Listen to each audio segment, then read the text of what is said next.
If your name is Audrey, you can't have it. That wouldn't make any sense. Actually, wouldn't it be funny if I was just like walking around, like if I worked in an office or something and I'm just like, you know, call me Lynn.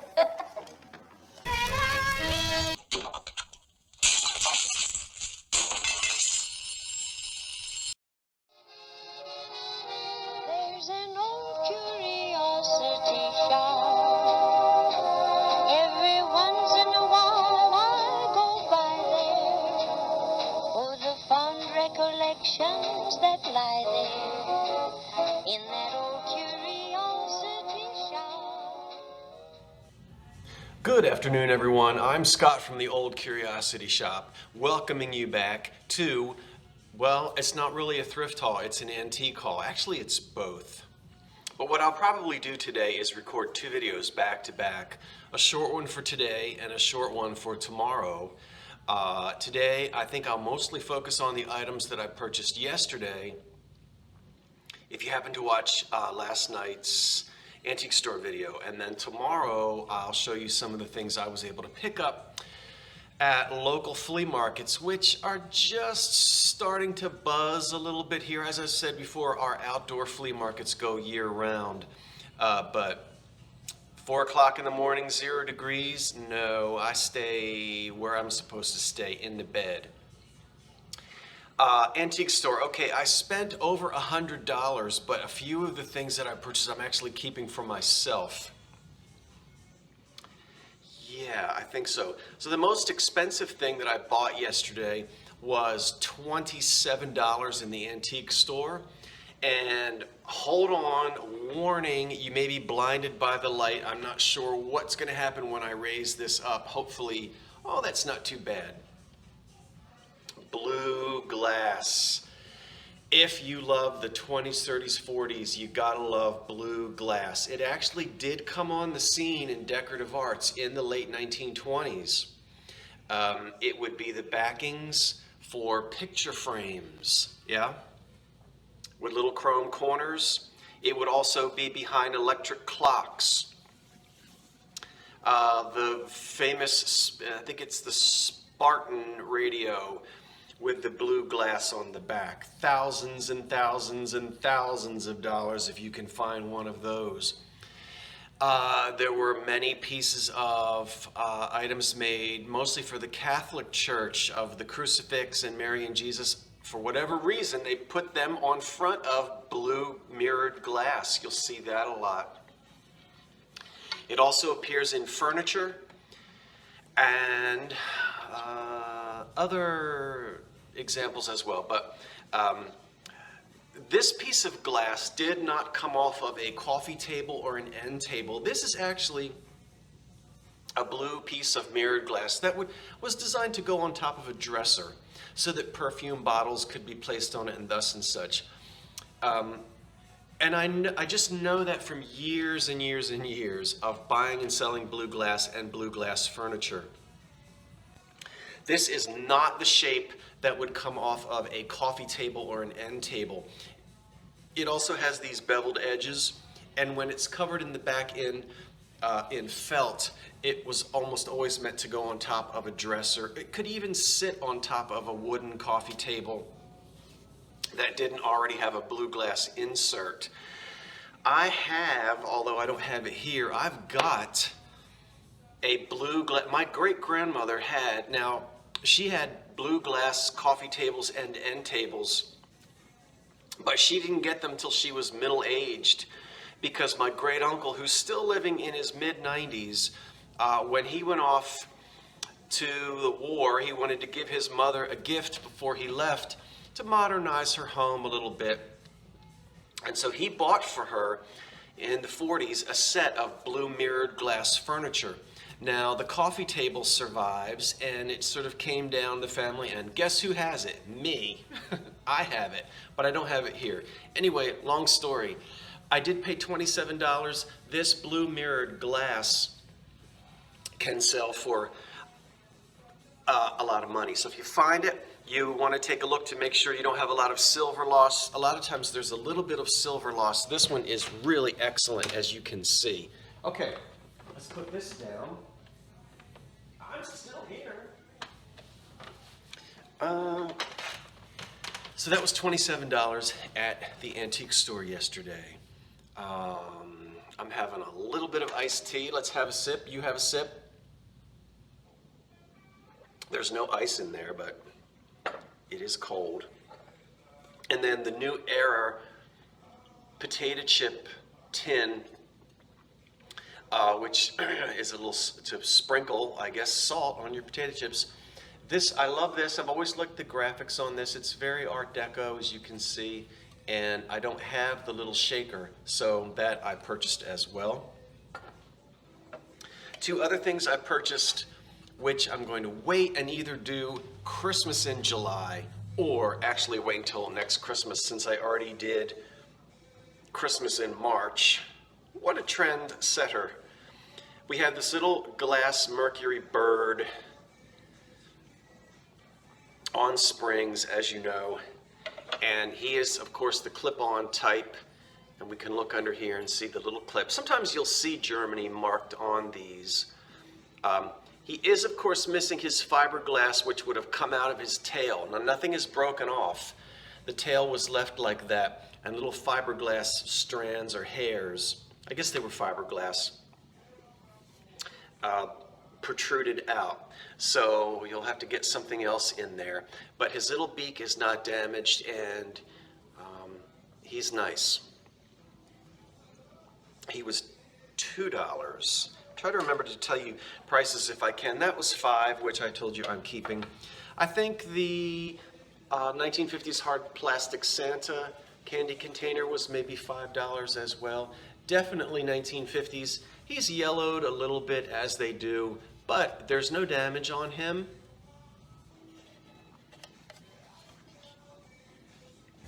So he's probably going to be also in the Christmas sale whenever I get around to it. I'm not going to repeat the joke about the square to it. We all, that's old hat. There are a lot of cow creamers out there. When I find them, they're usually very damaged, very crazed, or the quality can be eh. This one, which is dripping on me because I ran him through the kitchen sink, he's either He is Czechoslovakian. Now I got water all over my pants. He is a creamer, of course, and no repairs on him. No broken legs, no broken tail. We have one tiny flea bite on the back of his ear. You know, color that in, you'll be in good shape. So I really liked him because he's lifelike. Some of them can be a little comedic looking or cartoonish. And there's his Czechoslovakian mark here. It's funny that we don't see any of the, there's no way to milk this cow, as you can see. They did decide to not quite make him true to nature, but anyway, how cute is that, to pour the milk in your coffee and it comes right out of his mouth like that. Excellent condition on him. So he is listed. I think that everything that I'm going to show you today is listed in the shop. You can go, of course, to the eBay store and see what's listed. Where are we? We're at 8 minutes. Okay. Look at this, hand painted in Japan. I love it. And I tried to find some little cute things for springtime.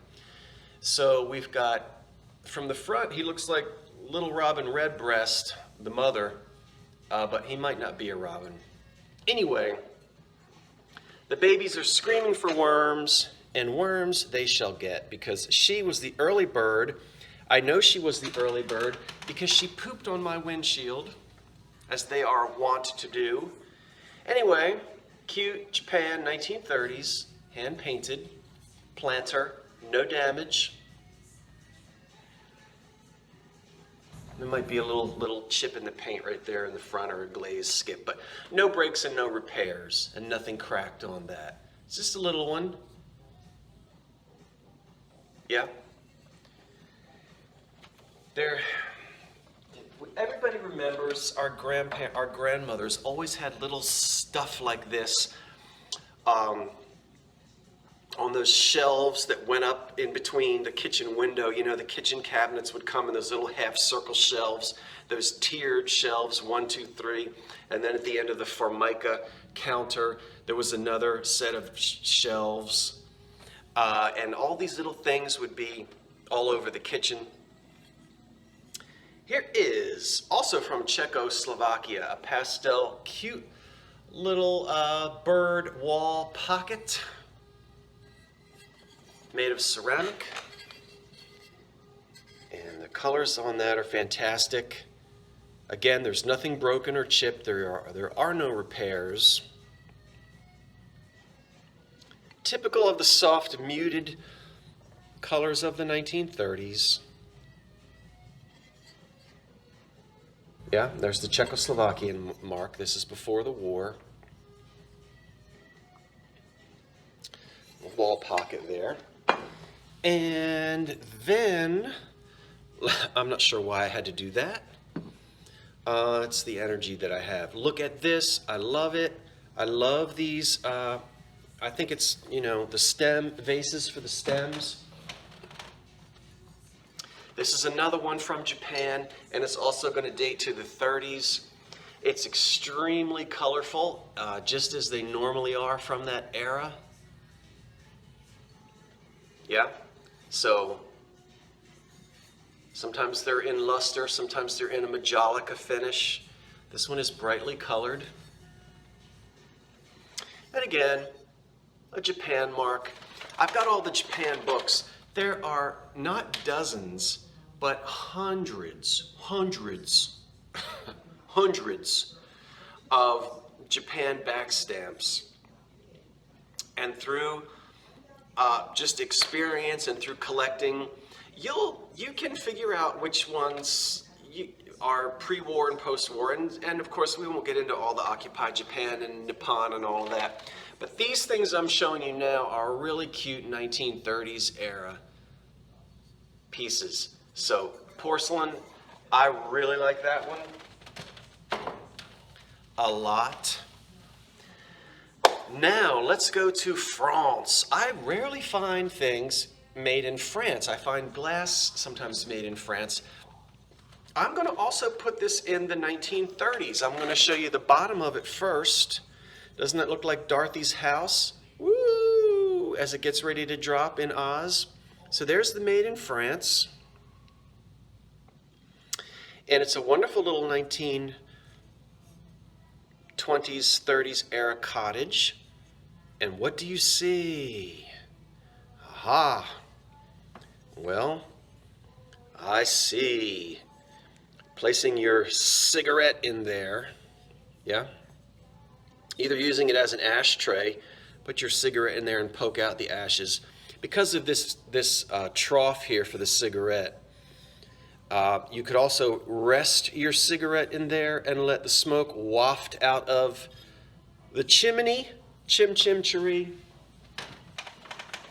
Since most of us are non-smokers today, I don't know if people still burn those little incense cones, but you could do all kinds of things with this. It's solid on the bottom, so you're not really going to fit a tea light in there. I wouldn't suggest it anyway, but a little incense cone could go in there and the smoke could, as I said, waft its way out of the top of the little cottage. I like this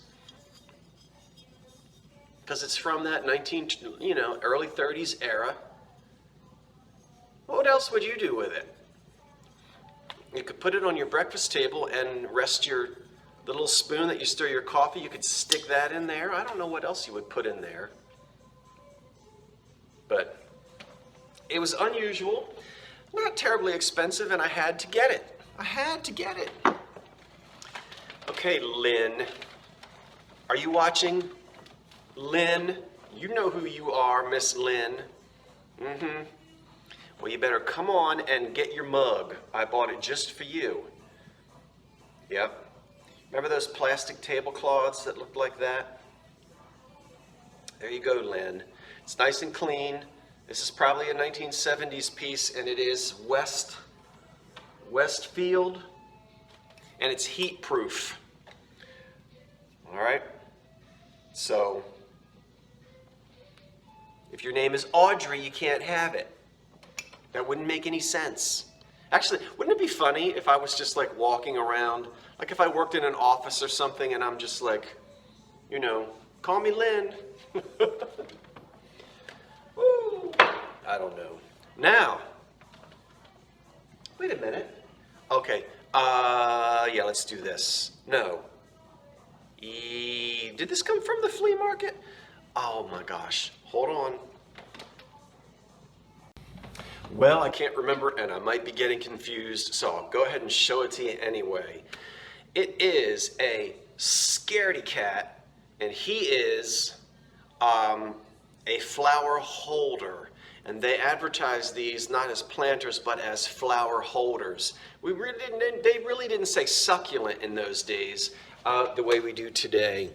But he is a yellow, and I say quote, Scaredy cat because I don't know if there was.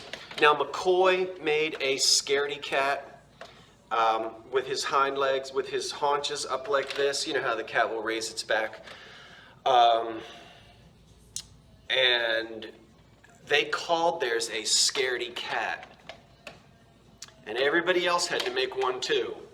So this one is unmarked. That's another thing about Googling stuff, you know, which you have to be so careful on, because you'll see this mislabeled all the time as a McCoy Scaredy cat. Don't know which company made him. As I said, he's unmarked. The remnant of a price is on there, like 29 cents or something like that, which is cute.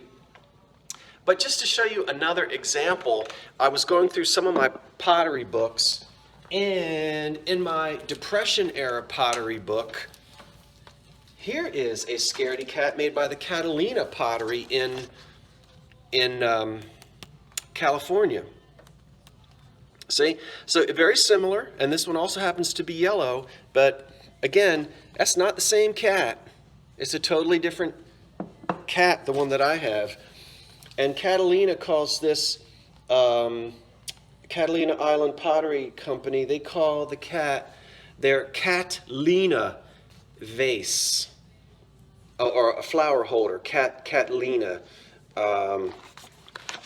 for Catalina, you know, play on words. So, really nice, and go ahead and stick whatever you please right there in the cat and enjoy that. And then I think there's got to be some, oh yes, there are a couple of pieces of glass from the antique store. A few of them I'll hold off on, but let me show you one right now. Okay, the last two items in this, oh my goodness. Okay, the last two items in this video will, I think, wrap up the items that I purchased at the antique store. Here is another made in Japan cottage ware piece. This is, again, is going to date to the 1930s. And this is a wonderful butter dish.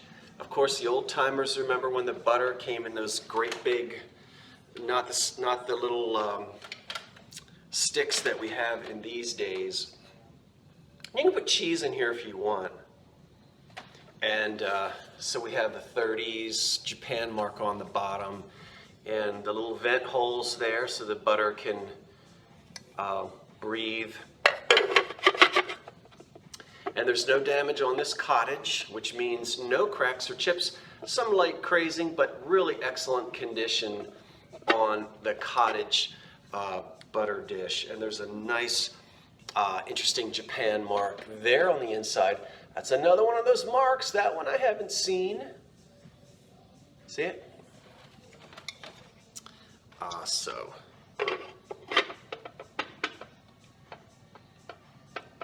What would you do with it if you didn't put a big chunk of butter in there? It'd be wonderful to serve with at parties and whatnot. Surprise everybody when you open that up and out pops a muffin. Now the last thing, yes, I did buy it. And yes, I'm going to sell it. You say, big deal. Okay, well, listen. Just think about how many pieces of glass have those dumb old flowers on them. I shouldn't say dumb old flowers. But you can walk in, you can find a console bowl any day with a floral etching, grapes and cables, what else? But this is a very early, and I know it's not because I've got, let me see if you can, that's better. This is a really nice Deco design. Don't know who made this, don't know who did the etching, don't know what the pattern would be called. Still kind of working on that, but you're not going to see this very often. At least not here in the United States. You English, you guys did a lot more of this than we did here. We were slow to catch on. And then it didn't last for too long. This kind of, not severe Deco, but this early geometric Deco. So fantastic on there. It's in pink. It is a console bowl, and on the 3 little feet we have on the bottom, there is one tiny little chip right there on the foot. You see that? Not a huge deal. This may have just had a flower frog with it. It might have had a standing figure with it. It might have come just like this with matching candlesticks. But you know, I love Art Deco and collect it. But I don't collect everything. So if you like the look of the 30s, how about that? So I did buy that, and I only paid $10 for it, and it's worth more than that. I can tell you that. It's worth more than that, and I think it's nice. Do you think it's nice? I think that you do. Okay, that's it. Now I'm going to turn the camera off, run around the block for a minute, and come back and do a flea market thrift haul. So that will air probably the next day. Thank you for joining me in the antique shop the other day, and I hope you'll check out the things in the old curiosity shop. You might find an item that you'd like to add to your own home or maybe give to someone as a gift. This is Saturday morning. I hope you're having a nice weekend, and I will see you later. Thanks for watching. I'm Scott from the Old Curiosity Shop. Wait for the cat. So long for now.